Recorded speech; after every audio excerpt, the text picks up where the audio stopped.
وَإِذَا الْجَنَّةُ أُزْلِفَتْ، پھر آیا وَإِذَا، اور یہ آخری ہے اس سورہ کا. وَإِذَا ذال کو نرمی سے پڑھتے ہوئے لام سے ملانا ہے، اظہار قمری ہے جیم کی وجہ سے، پچھلی آیت میں بھی جیم تھا، جیم کو نون سے ملانا ہے، نون مشدد پہ غنہ ہے، آواز ناک کے بانسے میں لے جائیں گے، 2 حرکات تک ٹھہرائیں گے، تاکہ پیش کو معروف طریقے سے جلدی پڑھیں گے، یہ تا مربوطہ ہے. ازلفت میں ذات صفیر کی آواز سے ادا کریں گے، ازلفت.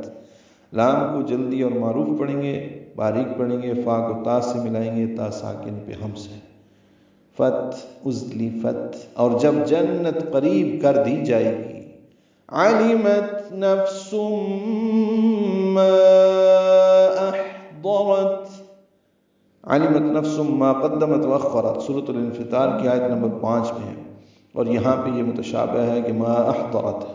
عین وسط حلق سے ادا کریں گے، لام باریک، تا ساکن پہ ہمس ہے، نفس میں نفا ساکن پہ بھی ہمس ہے، سین پر تنوین ہے اور اس کے بعد میم آنے کی وجہ سے سم میں ادغام ناقص مع الغنہ ہے، نفسم.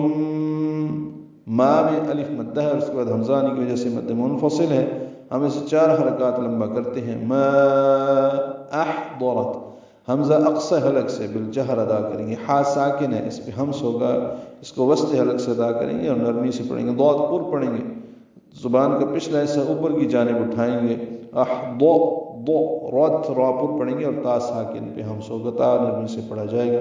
تو ما احضرت، اس وقت ہر شخص کو معلوم ہو جائے گا کہ وہ کیا لے کر آیا ہے.